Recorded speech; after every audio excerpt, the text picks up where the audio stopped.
সুপ্রিয় দর্শক কেমন আছেন? চলে আসলাম এইমাত্র আগামীকাল খুবই গুরুত্বপূর্ণ ঘূর্ণিঝড়, ঝড় বৃষ্টি, কালবৈশাখী ঝড় এবং আবহাওয়ার খবর নিয়ে। দর্শক আজকে ভিডিওতে জানিয়ে দেবো আগামীকাল 24 ঘন্টায় কেমন থাকার সম্ভাবনা রয়েছে বাংলাদেশে 8টি ভাগে 64 যে আবহাওয়ার পরিস্থিতি, এবং আরও জানিয়ে দেবো পশ্চিমবঙ্গে কোথাও কোনো বৃষ্টিপাতের সম্ভাবনা আছে কি না।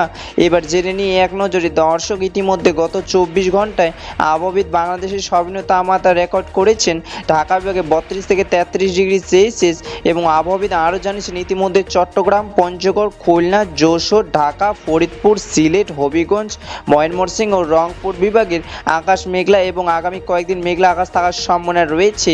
এবং পশ্চিমবঙ্গে আবহাওয়া অধিদপ্তর সর্বনিম্ন তাপমাত্রা রেকর্ড করেছেন হলদিয়া, বর্ধমান এবং রায়গঞ্জে 31 থেকে 32 ডিগ্রি সেলসিয়াস, এবং পশ্চিমবঙ্গে হলদিয়া, খড়গপুর, কলকাতা, বর্ধমান, বীরভূম, বাঁকুড়া, পুরুলিয়া, আসানসোল, মালদা, রায়গঞ্জ কয়েকদিন মেঘলা আকাশ থাকার সম্ভাবনা রয়েছে।